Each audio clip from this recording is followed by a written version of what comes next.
Hai semuanya, ketemu lagi dengan Ovel dari Celah Belajar. Kita akan meneruskan TOEFL online series kita, dan hari ini kita akan membahas listening negative expression questions for strategies, example questions, and supporting activity yang bisa bantu kalian dalam mengajar kelas TOEFL kalian. Stick around!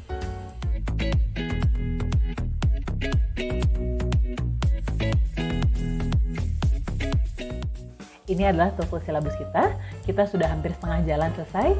Di pertemuan kali ini kita akan bahas listening yang ketiga, negative expressions questions. Ada 4 jenis pertanyaan negative questions. Yang pertama adalah negative expressions, kedua double negative, ketiga almost negative, dan negative with comparatives. Untuk setiap tipe pertanyaannya, kita akan bahas strategi dan juga beberapa contoh soal di TOEFL. Yang pertama adalah negative expressions. Jadi misalnya seperti ini, kita dengar si conversation-nya itu ada kalimat negatif dan kemungkinannya di pilihannya itu menjadi positif. Vice versa, jadi sebaliknya ya. Cara untuk bikin negatif itu adalah menggunakan kata not, yaitu not happy. Jadi misalnya di conversation-nya kita dengar speaker bilang I'm not happy, ada kemungkinan di pilihannya itu bakal bilang the speaker is sad. Atau pakai kata no, misalnya nobody atau nothing, atau negative prefixes. Ada berapa? Ini cuma contoh aja ya, il dan im. Ada juga miss, ada juga ir, itu semua adalah negative prefixes. Dengan memakai negative prefixes ini, satu kata menjadi kata negatif. Contohnya seperti ini. Oke, boleh di-pause dulu kalau mau. Yang pertama ya, kita lihat the woman said, that isn't the right key for the door. Not the right key, makanya di pilihannya adalah the man has the wrong key. Not right, jadi wrong. Dari negatif menjadi positif. Ya. Dan sekarang kita akan dengarkan contoh recordingnya. Boleh mau di-pause sesudah recordingnya, kita bahas bareng-bareng ya. Number 1. Are you going to take out the trash? I have no time to do it. What does the woman mean? Oke, perempuannya bilang, I have no time to do it. I have no time to do it. Kalau I have no time, artinya adalah she's very busy. No time, busy. Oke, yang ketiga. Number 2. Are you worried about the interview? It's unimportant to me. What does the man mean? It's unimportant. Unimportant, negative prefix ya. Unimportant, artinya he's not concerned. Oke, sekarang kita akan lanjut ke yang kedua, yaitu double negative. Yang kedua adalah double negative expressions. Double negative ini artinya positif. Emang nggak terlalu disarankan sih sebenarnya untuk nulis ya kalau pakai double negative.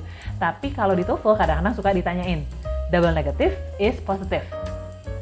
Untuk bikin double negative, mungkin kita bisa bilang, kita bisa pakai a negative word and a negative prefix. Jadi misalnya, he didn't think, ini negative word ya, not ya. He didn't think it's impossible to do the job. Kalau he didn't think it's impossible to do the job, jadinya possible atau enggak? Jadinya possible ya, jadi he thinks that it's possible to do the job. Yang kedua adalah pakai two negative verbs. Jadi misalnya seperti ini, the job isn't done yet, so I don't need to ask. Jadi, apa yang harus dilakukan orangnya? Orangnya nggak usah nanya, karena jobnya isn't done yet. Atau memakai kata neither atau not either. Misalnya seperti ini, neither my sister nor my brother can take me to the airport. Jadi siapa yang bisa membawa si speakernya untuk ke airport? Nggak ada, karena neither my sister nor my brother can take me to the airport. Contoh di TOEFL-nya adalah seperti ini. Yang pertama, I hope no one's unhappy with the arrangements. I hope no one's unhappy with the arrangements. No one's unhappy, jadinya she hopes that everybody is happy ya sebenarnya. Jadi she hopes everyone will be pleased. Yang kedua, kita dengerin recordingnya. Do you think Ron Rogers will be elected? Well, it's not completely impossible. What does the woman imply about Ron? It's not completely impossible. It's not completely impossible, artinya possible ya. Kalau possible, apakah he'll definitely be elected? Nggak, karena hanya possibility. Jadi, rephrase-nya adalah it may happen. It's not impossible. Ya. Oke, yang ketiga. 2. How was your tennis match today? I didn't serve well, and I didn't volley well either. What does the man say about his tennis game? Oke, he didn't serve well and he didn't volley well. Jadinya, apakah ada yang bagus? Gak ada ya. Jadi kalau some parts of his game were better than others, ini salah karena dua-duanya jelek. He played rather well juga salah. Jadinya, both parts of his game were bad. Oke, sekarang kita akan lanjutkan ke almost negative expression. Yang ketiga adalah almost negative expression. Yang pertama yang harus diingat adalah almost negative is still positive. Almost negative is still positive. Tapi artinya seperti ini. Misalnya ya, to make almost negative kita bisa pakai dua hal. Kalau quantity itu bisa pakai hardly, barely, scarcely atau only. Misalnya seperti ini. I hardly have enough money to pay for the taxi. Artinya masih bisa nggak bayar? Masih bisa. Tapi kalau mau buy coffee after it nggak punya uang gitu ya. Jadi masih bisa, masih positif, tapi nggak bisa untuk sesuatu yang lain sesudahnya. Atau untuk frekuensi. Untuk frekuensi kita bisa pakai kata rarely, seldom, almost, atau never. Misalnya seperti ini. I almost never drive to work. Artinya, most of the time I ride something else. I ride the bus misalnya, atau jalan mungkin. Tapi pernah nih drive to work 1 or 2 times. Tapi itu hampir bisa dibilang bahwa hampir nggak pernah. Tapi pernah nggak? Pernah. Kita lihat ya, seperti apa TOEFL ceknya di almost negative expressions. Seperti ini. Misal gini. Yang pertama ya. But she has hardly any work experience. She has hardly any work experience. Apakah dia punya experience? Dia punya, karena dia masih punya work experience-nya ya, masih positif. Tapi apakah cukup? Belum, nggak cukup ya. Jadi, pilihan yang benar adalah Mona hasn't worked for very long. Tapi she has worked. She has some work experience, but not for very long. Oke, yang kedua kita dengerin recordingnya. Do you expect a lot of rain this month? It hardly ever rains in July. What does the man mean? It hardly ever rains in July. Tapi apakah pernah rains in July? Yes, tapi itu hampir nggak pernah. Nah, kalau gitu yang mana? In July it never rains? Ini salah ya, karena ini udah jadi negatif. Padahal masih positif, masih pernah rain. It rains hard. Nah, kalau yang ini agak jebakan nih, karena hardly ever rains itu bukan rains hard ya, beda ya. Kalau gitu untuk jawaban ini, there's little rain. Artinya hanya sedikit tapi ada. Beda dengan yang B, yang B salah. Oke, sekarang yang nomor 3. Were all 3 students accepted to the university? Only John was accepted. What does the woman mean? Oke, dari 3 students, only John was accepted. Jadi ada 1 yang accept, ada 2 yang enggak. Kalau gitu yang mana? Yang ini. 2 were not admitted. Oke, yang terakhir untuk negative expressions, questions, yaitu negative with comparatives. Yang terakhir adalah negative with comparatives. Maksudnya seperti apa sih kalau ini ya? Kita lihat satu-satu ya. Negative with comparative ini biasanya has an extreme meaning. Misalnya seperti ini. Kita pakai negative with katanya more. Misalnya seperti ini. No one is more capable to finish the job than him. No one is more capable to finish the job than him. Jadi, no one is more capable artinya dia tuh yang paling capable. Ekstrim ya, he is the most capable person to finish the job. Atau negatif bisa juga dipakai dengan ER ya. Oke, misalnya seperti ini. I couldn't be happier.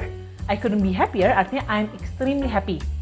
Artinya this is as happy as I can get ya. I cannot be as happy as I am now. Jadi I'm extremely happy. Jadi negative with comparative itu seperti itu. Negative tapi with more atau negative with ER. Dan biasanya meaningnya itu ekstrim. Kita lihat contoh soal di TOEFL-nya ya. Oke, I couldn't be feeling any better today. I couldn't be feeling any better today. Artinya, apakah dia feeling just a bit better atau sangat better?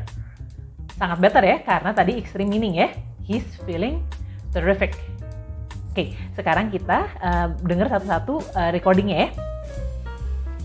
Are you pleased with the exam results? I couldn't be happier. What does the woman mean?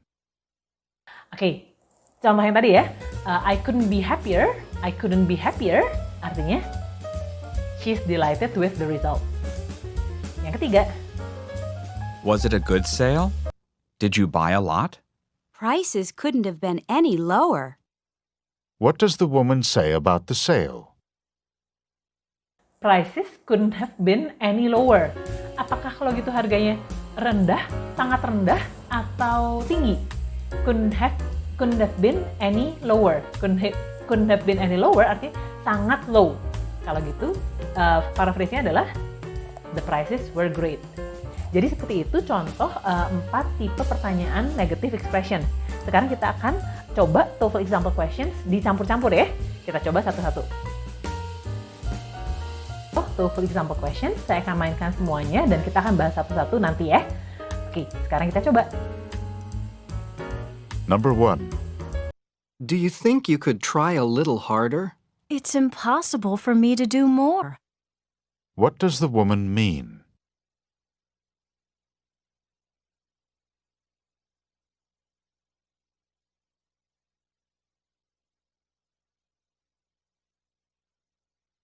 Number 2. What are you so upset about? Not once on this trip has the bus left on time. What does the woman mean?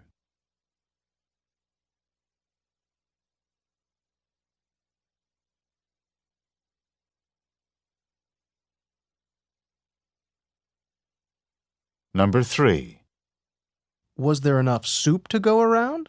There was barely enough soup for everyone at the table. What does the woman mean?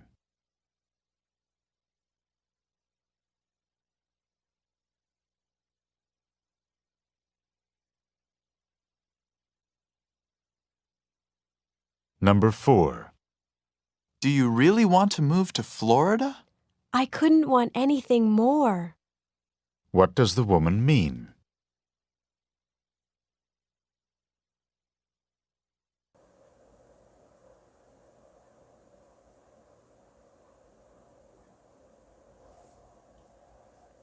Oke, sekarang kita bahas satu-satu.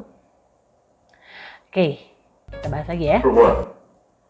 Do you think you could try a little harder? It's impossible for me to do more. What does the woman mean? Oke, saya kasih recording scriptnya. Oke, it's impossible for me to do more. It's impossible for me to do more artinya apakah possible untuk melakukan yang lain? Enggak ya, jadi ini yang paling ekstrim yang udah saya lakukan. Jadi jawaban yang D ini salah ya, it is impossible. Hati-hati, ini kita pernah bahas tentang jangan jawab pertanyaan, jangan jawab dengan option yang punya kata yang sama dengan di recordingnya ya. Jawaban yang benar adalah she's doing the best that she can because it's impossible for her to do more than this. Yang kedua. Number 2. What are you so upset about? Not once on this trip has the bus left on time. What does the woman mean? Oke, kita lihat. Not once on this trip. Not once on this trip, apakah artinya sekali pernah atau 2 kali pernah left on time? Nggak pernah ya. Not once artinya selalu terlambat.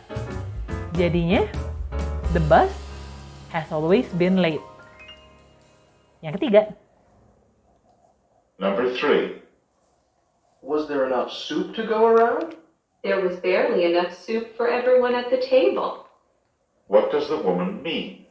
Oke, ini almost negatif ya. Barely enough soup for everyone at the table. Barely enough artinya apakah enough? Enough ya, karena masih positif. Enough, tapi apakah mereka bisa nambah? Nggak bisa, karena hanya cukup untuk semua, tapi nggak ada sisa banyak. Gitu ya. Jadinya jawabannya adalah ini ya, everyone got 1 serving of soup, but there wasn't enough for seconds. Yang lainnya salah karena imply-nya adalah banyak. Oke, yang terakhir nomor 4. Number 4. Do you really want to move to Florida? I couldn't want anything more. What does the woman mean? Oke, lihat. I couldn't want anything more. Artinya ekstrim ya ini ya. I couldn't want comparative with negative. I couldn't want anything more. Artinya she really wants it. Jadinya, it is extremely important to her to go. Jadi seperti itu cara TOEFL ngetes kita tentang pengetahuan kita tentang negative expression questions. Sekarang saya akan berikan satu supporting activity yang bisa dipakai untuk mengajar kelas TOEFL kalian. Oke, satu supporting activity yang saya kasih adalah negative prefixes, snakes, and ladders. Semoga ini seru ya. Yang pertama adalah tools yang dipakai adalah Google Slides with Dice. Nanti saya akan share linknya di description di bawah. And applications with breakout rooms. Jadi bisa Meet atau Zoom. Sharing optionnya adalah students can edit definitely karena mereka akan mengedit kata-kata yang nanti mereka akan pakai di snakes and ladder-nya ya. Snakes and ladder ini jadi ceritanya adalah students learn about negative prefixes and use them to create questions to use in snakes and ladders board games. Pertamanya bisa seperti ini ya, board rush ya. Mungkin kalau yang agak lebih tinggi murid-muridnya bisa langsung coba kayak gini ya. Jadi agak seperti test teach test. Seperti biasa di editing mode gini, jangan di presenters mode. Misalnya kita nanti kasih contoh soal seperti ini. You can tell he's blah blah blah. By the way, he's tapping his foot and looking at foot ya, and looking at his watch repeatedly. Patient itu mesti im. Jadi nanti grup A dan grup B cepet-cepet drag si text boxnya ini ke grup mereka. Nanti di reward. Gitu ya. Ini untuk aktivitas pertamanya, board rush. Berikutnya bisa kita kasih handout, misalnya opposite, contoh-contoh seperti ini, dan contoh pengerjaan seperti ini. Ini semua diambil dari Longman Complete Test for TOEFL book. Linknya saya kasih juga di bawah. Nah, nanti sesudah mereka belajar, mereka akan create questions with negative prefixes. Jadi misalnya seperti ini. Have you ever done something illegal? Illegal, negative prefix ya. Who's the most impatient person? Atau do you like reading non-fiction books? Have you ever been dishonest to your friends? Misalnya. Ini nanti keluar dari mereka dan kita cek secara grammar benar atau enggak. Jadi jangan langsung dipakai, tapi kita cek dulu ya. Dan nanti kita kasih snake and ladder seperti ini. Mungkin di satu grup ada 2 atau 3 players. Mulai dari go sampai ke atas seperti biasa ya. Jadi kalau ada ladder mereka bisa naik. Kalau misalnya mereka kena snake, mereka turun. Mereka pakai dice di sini. Jadi slides ini memang sudah ada built-in dice-nya seperti ini. Jadi mereka bisa klik sendiri, mereka bisa roll die 1. Nah, you roll a 6.